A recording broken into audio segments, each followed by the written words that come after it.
parlementaires, députés et sénateurs, pour faire ce point presse sur ce sujet qui nous anime depuis une vingtaine d'années maintenant, qui est le projet GPSO et LGV Bordeaux-Toulouse, Bordeaux-Dax.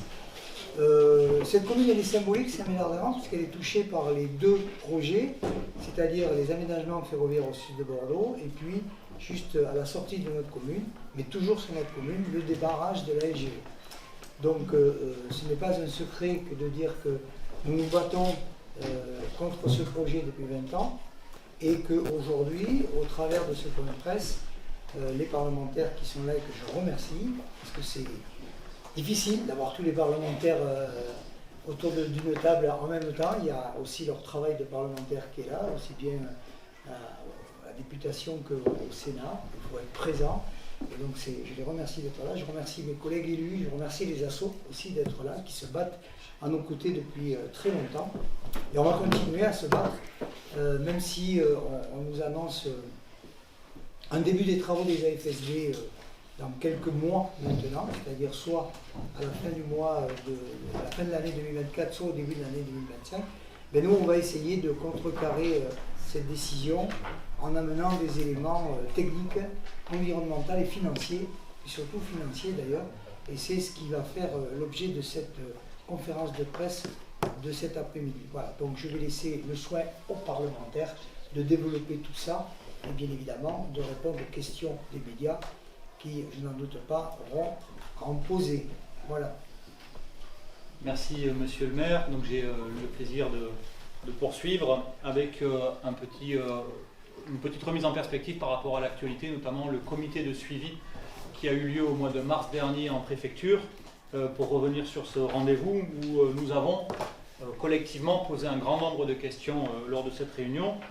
Quelques exemples sur l'actualisation du budget de 14 milliards d'euros au regard de l'inflation, sur l'impact du projet sur des champs captants, sur les chiffres produits par la SNCF elle-même sur le passage de 58 à 91 TER sans AFSB, sur la question de l'augmentation qui aurait pu être constatée par exemple sur la LGV existante entre Bordeaux et Paris, qui est assez récente, ou encore sur des alternatives au Bordeaux-Dax qui sont elles-mêmes, ces alternatives, décrites dans le dossier d'engagement de l'État. À ces questions, je n'en cite que quelques-unes, elles ont été beaucoup plus nombreuses que cela.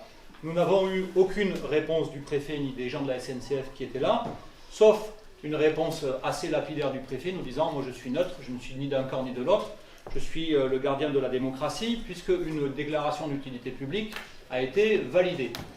En nous mettant au passage sur la question et le champ démocratique de dire que cette DUP s'est faite malgré une enquête publique qui avait révélé que 93% des gens consultés étaient contre ce projet.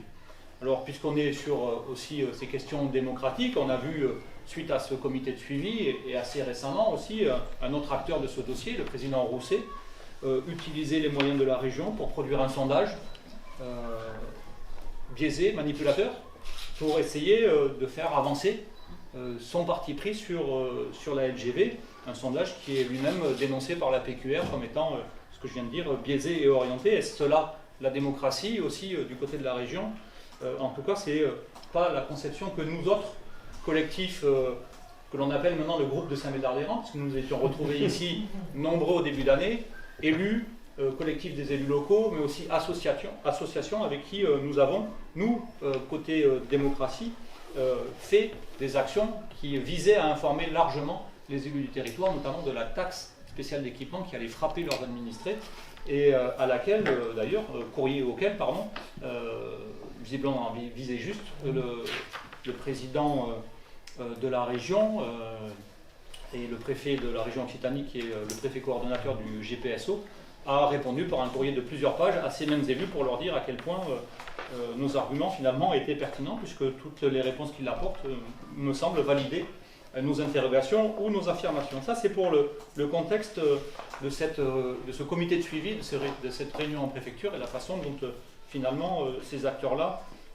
biaisent les discussions. Alors pour revenir avec juste quelques arguments assez rapides, techniques contre les AFSB, qui sont, j'allais dire, le premier étage de la fusée GPSO, rappeler que tout cela est en fait justifié par la création d'un bouchon artificiel, que nous pourrions d'ailleurs appeler le bouchon Rousset, puisque c'est le président Rousset qui a demandé que l'on passe de 9 à 11 arrêts omnibus du coup sur la ligne Bordeaux-Langon. C'est ce bouchon artificiel créé par le déplacement du train Bordeaux-Dax qui était sur sa ligne historique, déplacé pour venir se placer maintenant sur cette voie, future voie Bordeaux-Dax qui passerait par les AFSB, Saint-Médard-des-Anses et toute la ligne de Langon.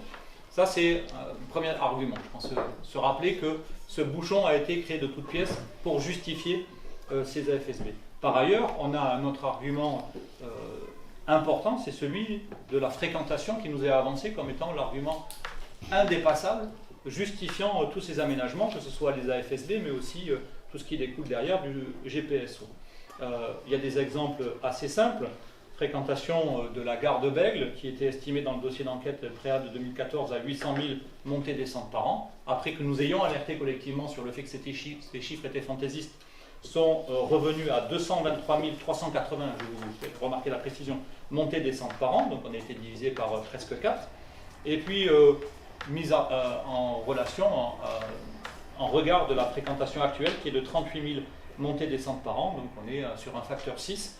Ça, c'est sur la fréquentation de Bègles, mais on est encore plus irréaliste, puisque sur cette ligne qui concerne Bordeaux-Langon, on a la ville de Prégnac, où le nombre de trains actuels est de 8, et on enregistre à cette gare 2,3 montées et descentes par train et par jour, et qu'avec le nombre de trains prévus à l'horizon de la réalisation de ces AFSB, nous aurons beaucoup plus de trains et en fait un nombre de montées-descentes par train qui baisse à 1,25 montées-descentes par train. Je tiens les chiffres à votre disposition, ce sont ceux des enquêtes de la SNCF et des chiffres qui nous sont communiqués. Donc c'est pour dire que ces chiffres de fréquentation sont tout à fait fantaisistes et qu'ils ne justifient en aucun cas ces AFSB et qu'aujourd'hui, le dernier joker que nous a dévoilé le président Rousset et ses porte-paroles, notamment à la réunion du comité de suivi en préfecture, c'était de dire finalement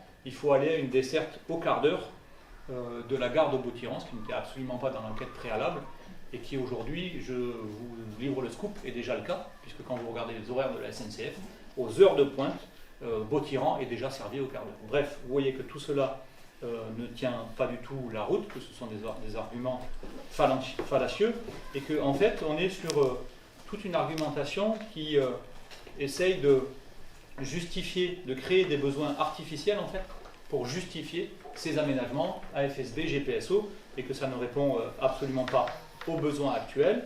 Il faudrait par ailleurs avoir à un moment aussi une étude indépendante, puisque SNCF, qui répond à la commande de la région, est partie prenante, puisque effectivement, si on lui propose des millions d'euros, voire des milliards pour construire une ligne ferroviaire, et qu'elle-même va les construire, moi si j'étais à leur place, je répondrais favorablement au projet, j'essaierais de trouver tous les arguments, même les plus fallacieux, pour y trouver un intérêt. Bref, les alternatives existent aussi, parce que nous sommes les garants des deniers publics pour préserver cet argent public, et surtout répondre aux futurs besoins qui existeront dans le futur. Nous sommes des fervents partisans du train, mais pas pour celui-ci, pas pour ces aménagements, pas à ce coût-là, et pas pour desservir finalement moins de personnes qu'aujourd'hui, et dans le futur surtout, ne pas en desservir à la hauteur de nos ambitions pour le développement du transport ferroviaire, qu'il soit de voyageurs ou de fret. Et je m'arrêterai là pour ne pas empiéter sur les arguments que va développer ma collègue Sophie.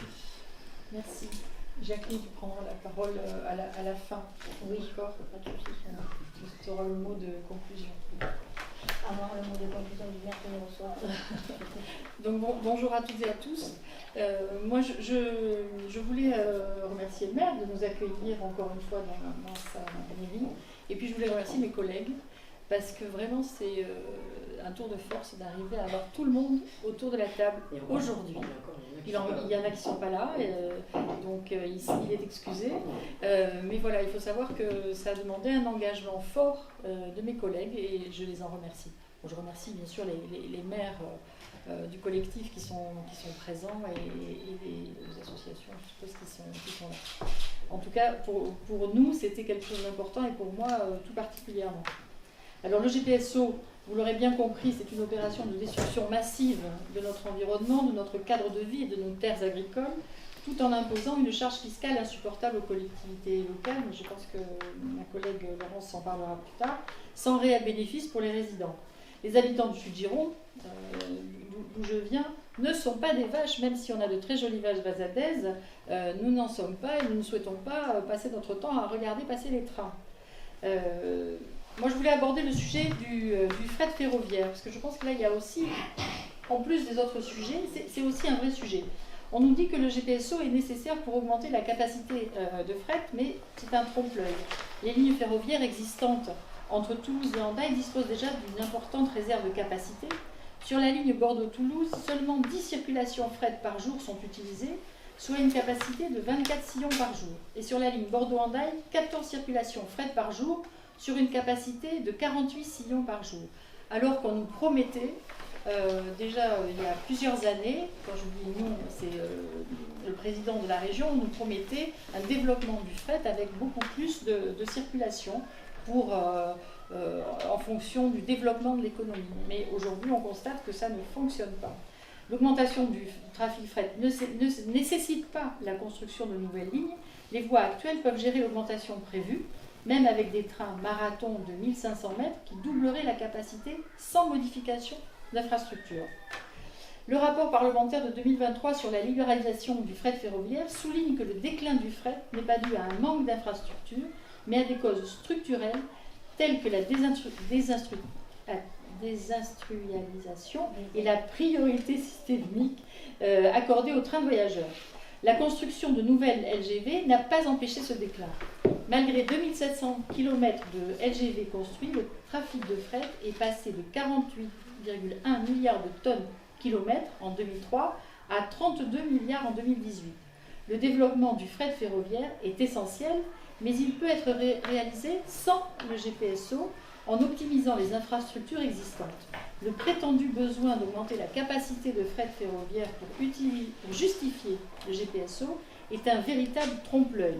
Nos infrastructures actuelles sont loin d'être saturées et peuvent doubler leur capacité sans nouvelle construction, et cela pour des dizaines d'années à venir, faisant du GPSO une dépense inutile et écologiquement destructrice. Je pense que là, sur ce, je vais laisser la parole à ma collègue Laurence Arrivet qui va poursuivre sur le côté finance. Merci Sophie, bonjour à tous. Donc j'excuse en effet Hervé Gillet qui suit de manière très assidue ce dossier, mais qui est aujourd'hui à Avignon pour présenter son rapport sur l'eau et qui ne pouvait vraiment pas. Et comme tu le dis, c'est très difficile d'avoir une date qui convienne à tout le monde, donc on a convenu que l'essentiel c'était que cette réunion se tienne aujourd'hui. Alors en effet, moi j'aimerais insister sur quelques éléments financiers qui nous semblent importants, et au-delà du financier, le fiscal qui est derrière. Moi mon propos il tient en trois formules en fait: les incertitudes du budget, les aléas des financements et je dirais l'inéquité de ce financement. Alors les incertitudes du budget, Loïc a commencé à l'évoquer dans son propos liminaire. 14 milliards, sachant que ce sont des euros courants, pas des euros constants, et que les chiffres datent de 2020, nous sommes en 2024, et nous pouvons tous constater que la situation de 2024 n'est quand même pas la situation de 2020, mais aucune actualisation n'a été faite. Et il est basé, rappelons-le, sur une inflation de 2% par an. On aimerait bien en être en effet à ce point-là. Donc ce budget sera dépassé, c'est clair.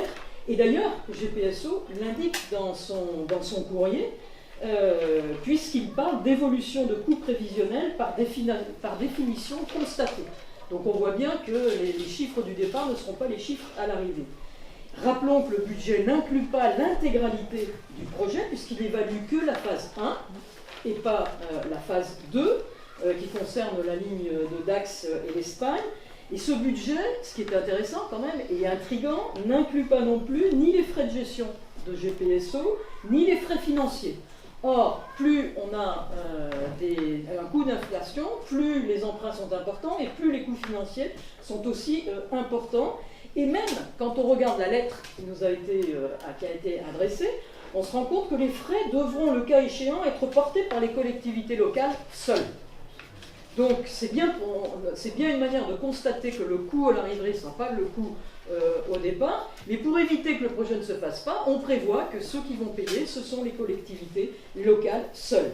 Et à titre indicatif, en visant par exemple l'étalement de la charge budgétaire sur 40 ans, les frais financiers pourraient atteindre 10% des coûts d'investissement, et 10% de 14 milliards, tout le monde peut le calculer, c'est 1,4 milliard qui serait à payer en plus par les collectivités locales. Le deuxième point que je voulais développer, c'est de dire les aléas des financements, et notamment les financements européens. On a été un certain nombre à défendre le fait que ce projet tenait à l'engagement de l'Europe. Mais on a tellement mis ça en doute que finalement les promoteurs du projet ont pris leurs précautions, et en fait ils l'intègrent dans leur raisonnement, puisqu'ils précisent dans le plan de financement à l'article 5, dans l'hypothèse où le montant de la contribution de l'Union européenne serait inférieur à celui qui est pris comme référence, eh bien les contributions de l'ensemble des financeurs seraient donc ajustées à due concurrence, c'est-à-dire l'État et les collectivités locales. C'est-à-dire donc que les 2,8 milliards qui sont attendus de l'Europe se répartiront entre 50% pour l'État, 50% pour les collectivités locales, mais à supposer que l'État prenne en charge sa propre part, ce qui est loin d'être évident, alors même que son investissement sur ce projet est inférieur aux autres projets LGV, puisque finalement, généralement, il est de 60% sur les autres projets, et que nous, sur notre zone, il est à 40%. Donc il faut un peu expliquer le delta. Et à supposer aussi que les 25 collectivités signataires puissent payer et acceptent de payer les 1,12 milliards de plus. Et donc, ce projet est d'une grande fragilité, pour ne pas dire quelque part, on appelle ça au Parlement, on parle de budget malhonnête ou insincère, en tout cas. Et le troisième point que je voudrais souligner, c'est la question de l'inéquité de financement du fait de ces fragilités. C'est-à-dire qu'en fait, il n'y a qu'une seule certitude, c'est la certitude de payer, mais aucune certitude de bénéficier des avantages. Alors, comme l'a souligné Loïc en propos liminaire et Sophie, il y a des taxes qui ont été instaurées pour financer le projet, et quand on regarde ces taxes, on se rend compte finalement que ce sont les habitants du territoire essentiellement qui vont payer. Les taxes pour les propriétaires, particuliers et entreprises, la taxe spéciale complémentaire spécifique pour les entreprises, et enfin une taxe additionnelle à la taxe de séjour qui va s'appliquer très rapidement, alors que le projet est pour 2032. Donc c'est vrai que le touriste qui arrivera sur le coin et qui paiera une taxe de séjour plus importante pourra se poser à juste titre des questions, et en termes de développement touristique, sachant combien le développement touristique est important sur ce territoire, c'est quand même intriguant. Alors, on nous répond, mais finalement, il y aura une attractivité du territoire plus grande. Or, je veux dire ça, quand on lit quelques rapports de scientifiques, et à commencer par la data, en fait, on se rend compte que l'attractivité du territoire, elle ne tient pas à l'arrêt ou au passage plutôt d'une ligne comme la LGV, elle tient plutôt à une politique d'aménagement du territoire qui est derrière. C'est-à-dire que si vous avez un train qui passe et que vous n'avez pas d'aménagement, eh bien, et pas de mobilité pensée autour de cette ligne, eh bien, vous pouvez en parler à Saint-André-de-Cubzac, vous pouvez en parler à un certain nombre de villes qui sont sur les trajets des LGV existantes, et vous verrez quelle est la réponse. Alors on nous dit que ça va faire prendre de la valeur au foncier. Mon cher Christian, je suppose que tu es très heureux et que tout le monde te dit ici que les maisons vont prendre de la valeur, surtout le long de la ligne. Surtout ceux qui sont voilà, j'ai vraiment l'impression qu'il est quelque part dubitatif, et en tout cas, la mesure de l'attractivité du territoire ne se limite pas au tracé d'une ligne, surtout quand, comme Sophie le disait, on ne permet qu'aux vaches de regarder le train passer. Alors, les entreprises des territoires, quand même, quand on parle d'attractivité, c'est un élément qui est important, la fiscalité et le dynamisme économique. Or, quand on regarde, les propriétaires des locaux vont être mis en contradiction, à contribution 3 fois, les entreprises du territoire. Une fois via la taxe sur le foncier bâti, et ça c'est vrai depuis 2023, une fois via la cotisation foncière des entreprises, c'est déjà le cas de 2023, et via la taxe supplémentaire complémentaire à partir de 2024. Donc nos entreprises vont être mises à contribution à 3 reprises pour le même projet. Donc moi je voulais mettre en avant ça, et puis un dernier mot sur l'augmentation de 34% de la taxe de séjour pour l'ensemble des 11 départements qui sont concernés, et à partir donc de cette année, les touristes et les visiteurs qui verront leur accès au territoire sud-ouest soi-disant facilité, d'après le rapport GPSO, sont également concernés. Et moi, ça me fait sourire un petit peu parce que, très sincèrement, les clients d'un hôtel à Soulac en 2024 vont payer jusqu'en 2062 cette taxe supplémentaire. Très franchement, est-ce que vous êtes sûr que tous ces touristes arrivent de Toulouse ou arriveront de Toulouse? Donc il y a une espèce d'aberration et de contre-vérité. Oui, de contre-vérité, en tout cas d'utilisation qui sont mal faites des notions d'attractivité du territoire. Et donc voilà, en résumant mon propos, des incertitudes, des aléas qui vont se retomber sur les habitants et une inéquité du financement, parce que finalement ce sont les habitants et les entreprises de ce territoire qui vont payer pour une ligne qui ne les concernera pas directement. Et je crois que maintenant c'est Nicolas qui... Voilà. On ne va pas tous parler, je pense. Oui, parce que sinon... Voilà.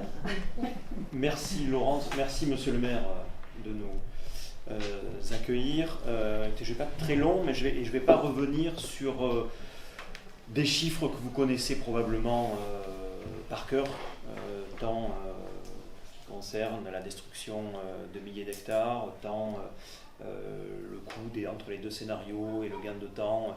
C'est des sujets que l'on a et des chiffres et des éléments que vous avez qui sont depuis très longtemps dans le débat public. Et en réalité, c'est une guerre des chiffres qui dure, une bataille d'arguments qui dure, monsieur le maire le disait, maintenant depuis plus de 20 ans. Et je pense sincèrement que malheureusement, c'est devenu assez illisible dans le débat public, notamment pour les citoyens, et on en est même, Loïc le rappelait, à voir des sondages financés, mis dans le débat public, des sondages orientés, et je pense que tout ça manque de... C'est devenu clairement illisible, et il faut le dire tel quel, hein, ça fait 20 ans que ce projet, il fracture nos territoires, et il fracture le débat politique et citoyen dans nos territoires et dans notre région. Et c'est pourquoi, et je parle au nom de mes collègues, on a la conviction que seule une consultation démocratique sur le modèle du référendum de Notre-Dame-des-Landes, ça pourrait offrir une solution. Pourquoi je dis ça? Parce que ça permettrait d'avoir un cadre démocratique transparent où les arguments des différentes parties seraient posés avec rigueur et méthode dans le débat public, ce qui n'est pas le cas aujourd'hui.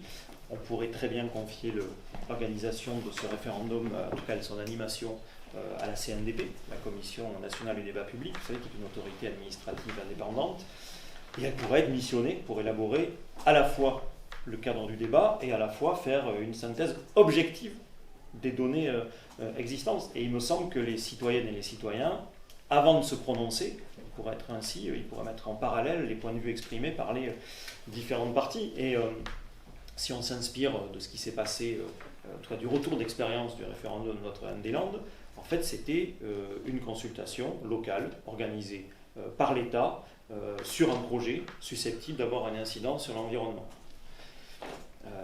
Et d'ailleurs c'est une décision qui peut être prise par le gouvernement, par ordonnance, donc c'est un choix politique. Et il me semble qu'on est dans un cas de figure où l'incidence sur l'environnement n'est plus à démontrer, l'impact et la manière à l'avenir dont ce projet va impacter les territoires, il n'est plus à démontrer non plus. Si on parle du périmètre, parce que c'est une question qui peut se poser, c'est à discuter, mais on peut légitimement se dire que la consultation, elle pourrait inclure les 2340 communes qui sont concernés par la taxe spéciale d'équipement. Ça permet à tous les citoyens qui seraient mis à contribution financière de pouvoir s'exprimer sur le projet. Ça semble assez légitime, mais on voit nos voisins européens, par exemple en Suisse, qui ont des référendums d'initiative citoyenne. Ça démontre régulièrement l'importance et l'efficacité de ces dispositifs sur des décisions majeures. Et vous savez, je me fais toujours une réflexion, je me dis quand même, on est dans un pays où, vous voyez à Paris, on consulte les gens sur les trottinettes. Et nous ici, sur le plus grand projet ferroviaire européen, quand on parle de 14 milliards d'euros, et on parle d'un projet qui va endetter la région pendant 30 ans, un référendum serait impossible. Et pour terminer, très sincèrement, je ne vois pas d'argument solide aujourd'hui qui justifierait de refuser un référendum local, sinon la peur de le perdre. Donc voilà, je le redis, je pense qu'au regard du gigantisme et de l'impact de ce projet, un référendum local me semble plus que légitime. Et j'en termine là-dessus. Jacqueline. Non, Jacqueline, j'avais un petit mot. Vas-y, Jacqueline. Non, après, on y répondra. Mais d'accord, d'accord. Eh bien, écoutez, déjà un premier point, je souligne quand même l'entente cordiale entre les parlementaires de toutes tendances confondues. Je vous remercie infiniment d'être venu, bien entendu, chez Christian. Nous attendons ce point presse depuis le mois d'octobre, donc compte tenu des emplois du temps différents des uns et des autres, ça a été très compliqué. Donc merci infiniment d'avoir réussi la journée. Alors effectivement, Christian dit que ça fait 20 ans que ce projet est combattu. Moi, il y a 20 ans, je n'étais pas née, donc je ne combattais pas. Mais je combats depuis que je suis élue, depuis 2020. Et pourquoi je combats? Parce que comme Christian, j'ai ma commune qui est complètement impactée. Alors d'une part par ce projet dont tous les éléments vous ont été fournis, je vous remercie de les retranscrire comme ils vous ont été dits, parce que j'ai demandé un droit de réponse pour la dépêche, mais pour le moment il n'a pas eu le temps de me répondre, parce que je voudrais quand même lui donner les arguments qui lui manquent à ce monsieur. Vous ici, vous avez plein d'arguments qui vous ont été donnés aujourd'hui, et donc ça va permettre à la population qui n'est pas informée d'avoir des nouvelles données et de pouvoir se prononcer. Alors moi, la question que je me pose, pourquoi notre région est le réceptacle de tout ce qui est destructeur? L'autoroute, la ligne de gaz, la ligne à haute tension. Je vous dis ça parce que ça passe chez moi, ça passe chez d'autres. Non mais la commune va être complètement détruite. Maintenant, la LGV, bon, qu'est-ce qui manque? Moi j'ai un plan d'eau qui est magnifique et tout ça, il me manque les panneaux photovoltaïques au-dessus. Après j'aurai tout. L'éolienne. Voilà. L'éolienne. Voilà, il manque l'éolienne aussi. Mais les panneaux photovoltaïques sont au programme sur les Landes. C'est pour dire que toute notre région est le réceptacle de ce que les autres sûrement ne veulent pas, mais qui va nous détruire tout à fait le territoire, à tous les niveaux. Tout ce qui va être artificialisé, c'est définitif. Donc il est évident que merci beaucoup aux parlementaires. Merci beaucoup aux associations qui nous suivent, mais le collectif ne va pas se contenter de faire une réunion par-ci par-là. Nous avons envisagé de vraiment nous faire entendre et nous faire voir. Alors je regrette que les médias de Paris que j'ai sollicités X fois ne s'intéressent pas au projet. Maintenant un jour ils vont s'y intéresser parce que, à force de dire on n'en veut pas et puis de se faire prendre pour des éco-terroristes, ce que nous avons déjà entendu, un jour, il y aura une manifestation qui sera beaucoup plus importante qu'une réunion très sympathique. Et là, peut-être que les journalistes parisiens vont se déplacer. Ce à quoi j'ai dit au reporter de TF1, quand il se passera quelque chose de grave sur la commune, vous serez interdit de séjour. Parce que moi, j'ai besoin de vous maintenant pour faire connaître aux gens qui ne connaissent pas le projet, qui ne savent pas ce qui se passe chez nous, pourquoi nous nous plaignons. C'est maintenant qu'il faut expliquer, c'est pas quand il y aura quelque chose de grave. Alors je vous remercie infiniment de retranscrire ce que vous aurez appris aujourd'hui et j'espère que ça portera ses fruits. Je suis tout à fait d'accord, nous en avons parlé au cours du repas, avec la proposition de Nicolas parce que franchement, ce référendum, il est indispensable. Ils vont le défendre pour nous, j'espère qu'ils vont gagner. Et merci pour ça. Juste une précision, madame, vous êtes maire de quelle commune? De Bernos-Boulapousse. Le fameux triangle. L'épicentre. C'est ça, l'épicentre de la catastrophe. Le triangle catastrophique. Quand vous parlez de sondage payé par la région, c'est celui qui est sorti en début de semaine, fait par la SNCF, Ou payé par la SNCF. Fait par par GPS. avec les 86% de gens favorables à la LGV, Fait et par 4 GPSO. personnes sur 10 qui Oui. ne savent pas ce que c'est le GPS. C'est ça, la Voilà, demande des exactement. réseau et la région. Sachant qu'ils ont quand même interrogé jusqu'en Espagne. Sauf erreur de ma part, ils ont fait 2 sondages, un France-Espagne, il y a 2 mois, et là ils en ont refait un sur le local.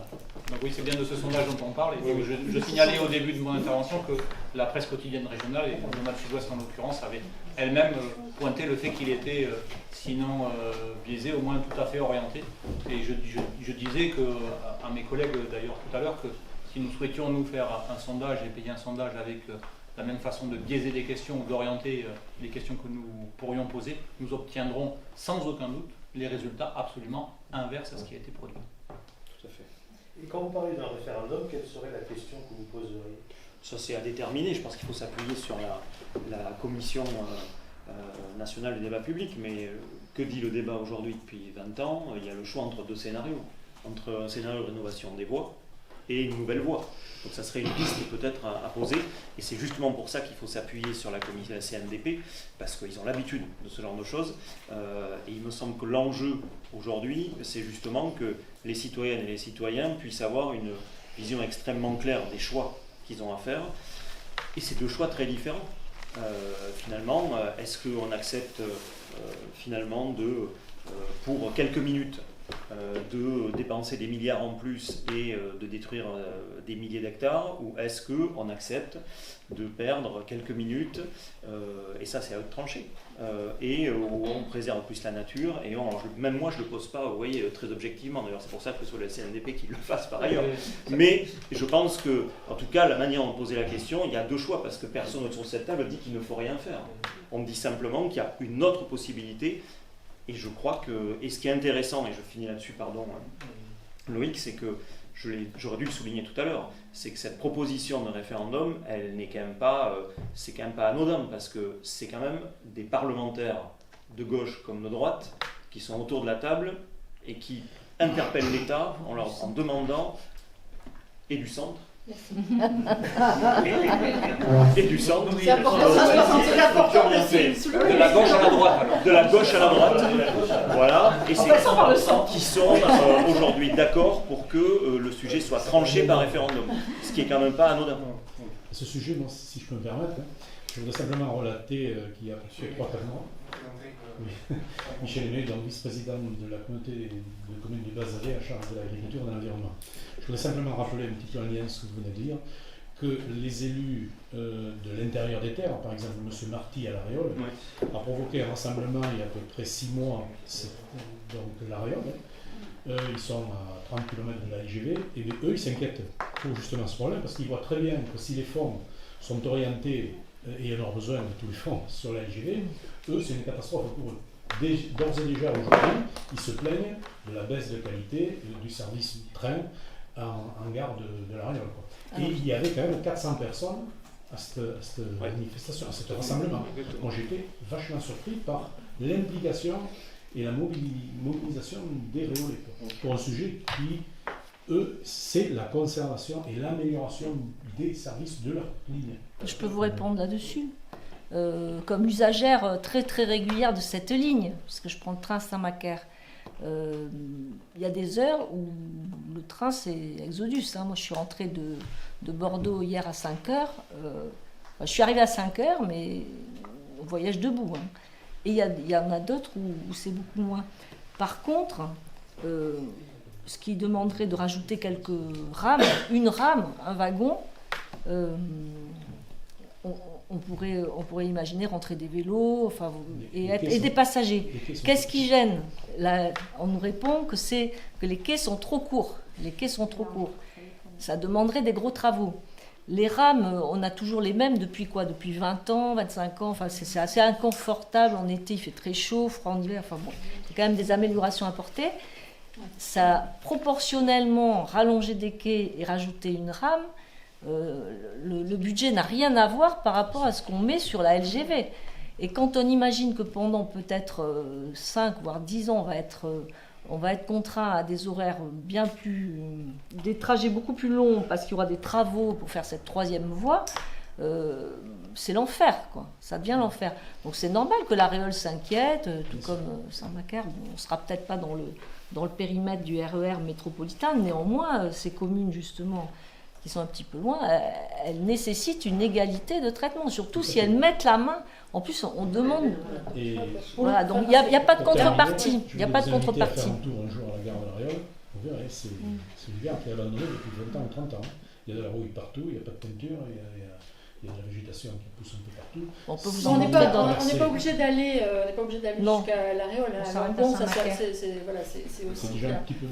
Le sujet, c'est aussi la mobilité dans nos zones rurales. Parce qu'effectivement, l'argent qui va être mis de manière assez dépensière et sur les AFSB, massive, pourrait être mis sur de la mobilité douce sur les territoires, sur le développement des transports en bus, le développement des pistes cyclables. Je veux dire, il y a tout ça aussi qui est mis en jeu. Donc, pour rejoindre un peu ce que disait Jacqueline Artigue, c'est qu'en fait, on est les oubliés de la région, parce qu'en fait, c'est facile, ça a été tracé sur un coin de table, il y a une densité qui est faible. Bon, allez, on risque rien, ils vont rien dire, on y va, on fait un trait presque droit. Bon, comme par hasard, on fait une boucle et on va embêter Bernos-Bolac. Mais sinon, on n'a pas réfléchi à l'impact que ça pouvait avoir sur notre province chérie, parce qu'aujourd'hui, on tient aussi à garder des zones un peu préservées. On a l'autoroute, on a la LGV, on a la ligne, le gaz, la ligne à haute tension. Bon, je crois que... Voilà, c'est ça, quoi. C'est la cerise sur le gâteau. Et en plus, on fait payer. Et en plus, on paye pour ça. Juste pour... Excusez-moi, je ne sais pas si c'est une conférence de presse ou... Oui. Ah oui. Monsieur Thierry, vous parliez du référendum. Je pense que vous avez aussi évoqué la guerre des chiffres. Depuis le fait qu'elle soit illisible. De ce dossier. Je pense qu'il y a aussi une guerre de périmètre que vous avez rapidement évoquée. Ouais. Si vous parlez d'un référendum, quel est le bon périmètre possible? Est-ce qu'on considère que ceux qui payent, c'est uniquement ceux qui payent la taxe spéciale, ou ceux qui payent sont les contribuables de ce projet, c'est-à-dire les habitants de la région, mais aussi les Français et les Européens? C'est aussi l'Europe et les CPT. C'est le sujet de périmètre. Vous savez ce que c'est le problème du périmètre? C'est quel que soit le périmètre que vous posez, c'est toujours extrêmement compliqué. Mais au moins, mais encore une fois, c'est ouvert. Moi, je veux qu'on ouvre le débat sur cette question de référendum, mais au moins que les habitants des 2340 communes soient concernés. Après, si déjà le débat sur la ligne à grande vitesse s'orientait vers qui on doit consulter ou pas, déjà on aurait fait un pas. Mais déjà au minimum, il faut que ce soit les 2340 communes qui sont concernées par la taxe spéciale d'équipement, au minimum. Et ça va rejoindre de votre question parce que tout à l'heure, effectivement, on disait qu'on n'était pas contre ce type de projet. Je sais pas, Jacqueline c'est 2020, moi je m'intéresse à ce débat depuis 2015, où j'étais à l'époque élue à la région et donc avec quelques-uns, on n'était pas nombreux à dénoncer ce projet. Ce qui paraissait censé, quand on dézoome, c'est faire vraiment de l'aménagement du territoire. Et le territoire qui en avait le plus besoin à cette époque et qui le réclamait, c'était le Paris, Orléans, Limoges, Toulouse. Et désenclaver et aller vers l'Espagne. Bon. Il se trouve que la biscotte Bordeaux-Toulouse semblait effectivement source d'économie, mais n'a aucun sens d'aménagement du territoire. Les élus et la population demandent à être désenclavés. Et nous demandons à ne pas avoir ce projet. Donc, quand vous dites quelle taille du référendum, on pourrait élargir. Parce qu'on pourrait dézoomer si on veut vraiment faire de l'aménagement du territoire. Il y a des territoires qui ont besoin de cette ligne-là. Moi, je n'oppose pas, comme le dit le président Rousset, en disant oui, mais vous opposez les trains du quotidien à ceux des trains à grande vitesse. Sauf qu'aujourd'hui, nous, sur notre territoire, ce n'est pas du projet du XXe siècle dont on a besoin. C'est vraiment un projet du XXIe siècle, c'est celui de la proximité de nos territoires, de nos trains du quotidien. Blaye qui demande sa ligne, le Médoc qui demande son amélioration. Effectivement, ici, on a besoin de trains supplémentaires, on a besoin d'aménagement de gares, on a besoin des parkings à côté des gares pour que les gens puissent faire effectivement cette mobilité la plus facile possible. On parle de 14 milliards, d'ailleurs c'est ce que Laurence disait, mais on est tous convaincus depuis le début qu'on va arriver à plus de 20 milliards. 20 milliards. Vous imaginez ce qu'on peut faire, effectivement. En garder une partie pour le POLT, et puis une partie pour nos trains du quotidien. Et je pense que là, on met tout le monde d'accord, et donc on se demande pourquoi certains s'arc-boutent encore sur cette solution. C'est vraiment de l'entêtement pour électoral, je ne sais. En tout cas, voilà, je pense qu'il y a... Oui, c'est même peut-être pas. Moi, je souhaitais juste compléter, parce que pour clore cette guerre des chiffres, argument contre argument qui passe seulement par voie de presse, par médias, on n'a jamais eu vraiment d'échange. On n'a jamais eu un débat. Moi, j'étais élu à la région avant. Toujours, ça a été donc un sujet qui a été porté par le président de région et maintenant la présidente de la région, donc Occitanie. Toujours est-il que cette idée nouvelle que nous proposons là, quand même d'un référendum, on va interpeller justement le CNDP, c'est son rôle. Actuellement, il est sur Oriseo, il fait une concertation, mais c'est à lui aussi de voir quelle modalité, c'est à lui avec qui on pourra discuter, de savoir le périmètre. Et ce référendum, il faut que ceux qui tiennent ce projet, qui l'ont à cœur, comme le président Rousset, puissent accepter notre sollicitation, notre demande, que l'on clarifie un petit peu dans ce débat quels sont les chiffres, argument contre argument. Et je pense que ça serait tout à son honneur d'accepter cette proposition que nous faisons. Et ça trancherait un débat de 20 ans. Oui, parce que nous, on en a besoin, franchement. Et nous, on est prêts à dire, nous en tirerons les conclusions. Et il faut être très clair là-dessus. Voilà, donc de façon démocratique. Tout le monde s'engage à suivre le résultat du référendum. Mais ça trancherait un débat qu'on avait déjà qui fracture la région de 20 ans. Une consultation publique qui avait été contre. Hein. Et notre question. Il y a aujourd'hui, si on ajoute M. Gillet, 5 sénateurs sur 6 du département. Oui. Il y a 3 députés sur 12 du département, donc la question se pose de la représentativité. Et il y a vous parlez de gauche à droite, de façon par le la critique principale qui est faite par les pro-LGV, notamment M. Rousset, c'est celle de la critique de l'opportunisme politique, en disant c'est facile d'être contre ce projet sur un territoire où la majorité des habitants sont contre. Est-ce que vous pouvez répondre à cette principale critique? Est-ce que vous êtes là pour défendre les du quotidien ou vous savez, moi je suis député de Bordeaux, ça tombe mal. Moi j'ai toujours, alors que je suis toute la Gironde et que depuis même la campagne 2010 nous étions opposés. Non, je pense que nous sommes tous. Les 3 qui répondent, c'est ceux qui font. Moi, centre de Bordeaux, vraiment le centre-ville de la métropole, pour le coup, moi j'aurais peu d'intérêt.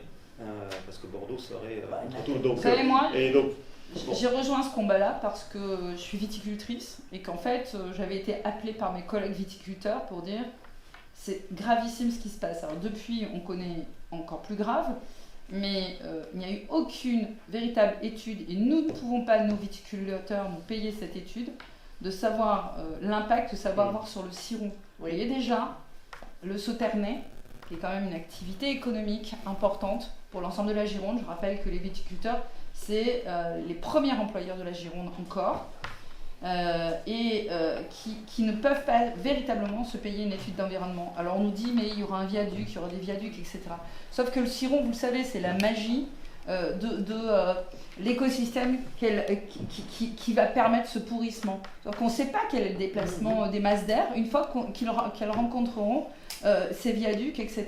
Donc en fait, voilà, au doigt mouillé, on dit il n'y aura pas de problème. Voilà, on peut être très inquiet. Donc non, c'est pas de l'opportunisme politique, c'est vraiment de la lucidité économique, notamment, et environnementale. Par ailleurs, j'entends votre question, vous faites l'avocat du diable, mais c'est assez croquignolesque pour prendre un terme.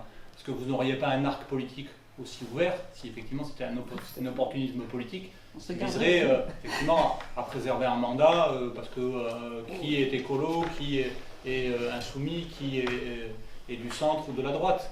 On n'aurait pas cet arc-là. Et puis surtout, l'argument démocratique, il est d'autant plus croquignolesque que c'est Alain Rousset qui est, j'allais dire, quasi le seul défenseur, puisque démocratiquement, 93% étaient contre l'enquête publique, et c'était une enquête publique large. Sur 14 000.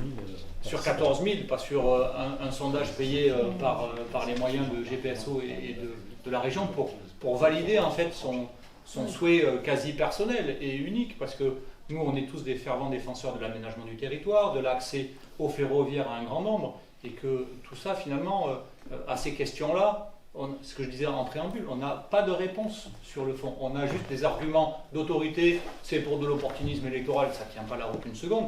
Quand vous demandez, par exemple, moi j'aimerais que le président Rousset m'explique pourquoi son projet va servir les Agenais. Je ne suis pas Agenais, je n'ai pas de mandat à Agen. Quand la future gare sera à 9 km de la gare actuelle qui passe en plein centre-ville et qui dessert les habitants pour du train du quotidien, comment vont-ils faire? Je vous tiens à votre disposition. On a regardé un peu les distances à la future gare, les temps de transport, tous les arguments. Le président Dago d'Agen. Oui, foncièrement pour. Ah oui, mais qu'est-ce qui lui a été promis par la région? Mais je voudrais, moi, qu'on interroge des Agenais, d'où l'intérêt du référendum. Faisons un référendum pour répondre aussi à la question du périmètre. Nicolas en a dressé un, mais moi je dis alors, faisons peut-être par département. La Haute-Garonne, le Lot-et-Garonne, la Gironde, les Landes, enfin, c'est pas... Enfin, il n'y a pas de souci. J'aurais quand même ajouté, parce que quand on parle des parlementaires, excuse-moi Christian, sur l'opportunisme politique, moi ça me fait franchement sourire. Les sénateurs, ce sont des sénateurs de Gironde. Le corps électoral des sénateurs, c'est 3000 et quelques 3400 élus locaux. Les élus locaux du sud Gironde, ça représente à peu près un dixième. Hein, donc, soyons raisonnables. Cet argument, inversement, c'est pas sérieux. L'argument d'Alain Rousset pour me convaincre, c'est que vous qui avez besoin de vous faire réélire, comment vous pouvez vous opposer à un sondage qui dit qu'à l'évidence tout le monde est pour? Enfin voilà, on est tout à fait... on fait dire au sondage et il y a un argument qui pourrait permettre aux gens de se positionner dans ce type de référendum. Comment la région peut aller facilement faciliter un projet, alors on va dire à 14 milliards, donc 40% de 14 milliards, alors qu'elle a beaucoup de difficultés à financer un lycée sur notre territoire. C'est pas tout à fait le même prix. Et là, on s'aperçoit que pour M. Rousset, c'est une difficulté majeure que de financer un lycée qui, là, celui-là est réclamé. Je rappelle que tous les enfants de notre territoire s'en vont sur la métropole. Donc nous, on réclame un lycée depuis des années. Lorsque j'étais président de la communauté de communes, et j'ai fait 3 mandats, donc 18 ans, au tout début de ma présidence, j'avais déjà eu des rendez-vous avec le vice-président à l'époque de la région pour réclamer un lycée. Il n'est toujours pas là. Donc voilà, ça c'est un argument qui pourrait permettre aux gens de prendre position techniquement et financièrement. Parce qu'on sait très bien que, allez, c'est 5 millions d'euros un lycée. C'est pas 40% de 14 milliards. Et là, ça résout le problème de mobilité. Et là, ça règle beaucoup d'autres problèmes. Et de parents Oui, alors moi je vais vous apporter autre chose, je change de sujet, excusez-moi, mais quand même pour moi, ce courrier qui a été envoyé aux élus, suite à le courrier qu'on a fait nous, il y a 10 mois, ils ont mis du temps pour répondre. Et ils en ont profité pour faire ce fameux sondage, et ce qui m'a fait tilt, c'est de voir qu'en réalité on a interrogé les Espagnols. Et ça m'a rappelé quelque chose, ça m'a rappelé le courrier que Pierre Urmic a fait avec le maire d'Irun et le maire d'Andaille, le maire de Bayonne, pardon, qui dit qu'ils ne sont pas du tout favorables à la LGB-GPSO, mais que la seule perspective crédible, c'est la prolongation, pour la prolongation vers l'Espagne, qui n'est ni programmée, ni finançable, c'est de rénover les voies existantes. je regarde le signataire, maire d'Irun, José Antonio Santano. Eh bien, il y a 3 mois, il vient d'être nommé ministre des Transports en Espagne. Sachez quand même que ça, c'est très important. Parce que si le ministre des Transports en Espagne, qui veut bien sûr que l'Espagne se raccorde donc à la frontière espagnole le plus vite possible pour pouvoir donc aller vers la France, c'est pas du tout avec la LGV, c'est avec la rénovation des voies existantes. Donc ça, c'est un autre élément qu'il faudra prendre en compte d'un soutien qu'on a pour la rénovation des voies existantes avec ce nouveau ministre espagnol des Transports. Madame le maire, vous parliez de la mobilisation sur le terrain et le risque d'escalade contre ce projet. Alors, déjà, je ne sais pas si vous allez pouvoir interdire l'accès à Bernos Bolac à certains journalistes. Faites-lui confiance. Rien que de leur dire, monsieur, ça déjà, il va falloir faire un grand détour. Je peux en virer 2. Je ferai attention. Il va falloir un grand détour maintenant. Au bout d'un moment, Ne cherchez pas la bagarre. Comment vous voyez la suite? Est-ce que vous pensez qu'il y aura des actions concrètes sur le terrain, plus violentes? Il y avait une occupation déjà illégale d'un bâtiment il y a quelques semaines, tout près d'ici. Comment vous voyez la suite? eh bien, je ne la vois pas très favorable, monsieur, parce que quand j'entends dire, moi je suis à la limite des Landes et dans une commune de chasseurs. Et quand j'entends dire, nous ici nous sommes tous des menaces. Non mais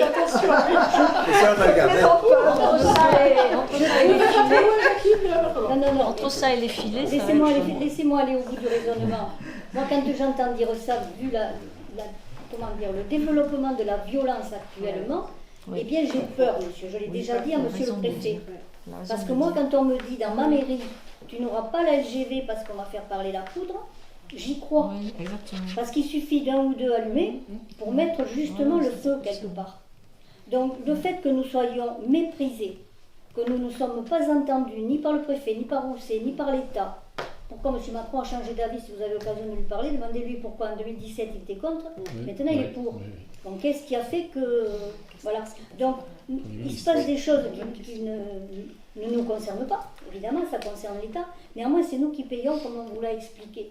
Donc quand je vous dis que oui, il risque d'y avoir des actions qui ne seront pas légales, eh bien c'est parce que j'y crois, parce que j'en entends trop parler. Et moi, je ne pourrai rien faire. Je n'ai pas de police, je n'ai pas de gendarmerie, je n'ai pas de police municipale. Donc comment je vais faire pour les arrêter? Voilà. C'est pour ça que je vous dis qu'un jour ou l'autre, il se pourrait que ces gens qui sont méprisés en aient assez de se voir comme ça, sans arrêt solliciter, toutes ces taxes qui nous tombent dessus, pour une ligne que nous ne prendrons jamais, parce que nous sommes à 1 heure d'une gare. Enfin, voilà, toutes ces choses qui ont été mises en place sans nous consulter, mais qui sont particulièrement impactantes pour nous. Je vous dis qu'un jour ou l'autre, ça pourrait arriver. Aucun d'entre nous et aucun des maires, parce que ça, ils en ont peur, ne souhaite qu'une ZAD s'installe. Ben, aucun. Tout le monde fait tout ce qu'il peut. Et c'est pour ça que nous souhaitons, nous, proposer une sortie par ce référendum honorable, pour que chacun puisse effectivement s'exprimer, mais dans le débat démocratique. Nous n'appelons absolument pas à la désobéissance civile, à aucun moment. Voilà, nous ne provoquons pas. Nous souhaitons effectivement que chacun puisse s'exprimer par un vote démocratique. C'est notre ligne rouge. Complètement. Passage en forme crispe un peu. Bon, maintenant nous allons... voilà, on compte sur vous pour justement mettre ceci sur le débat, et puis nous-mêmes de notre côté, on va donc écrire, je préside le président de la région, on va écrire au ministère, on va voir comment on peut demander ce référendum, ce débat public. On n'a pas réfléchi encore des modalités, mais... C'est le principe qu'il faut poser. C'est le principe, et après, c'est une discussion collective et apaisée qu'il faut avoir, mais il faut acter le principe que les citoyens doivent être consultés pour trancher un débat qui est enlisé depuis 20 ans dans le territoire. Déjà, actons ça et après on avance. Leur montrer aussi qu'ils sont considérés. Exactement. Comme des citoyens à part entière.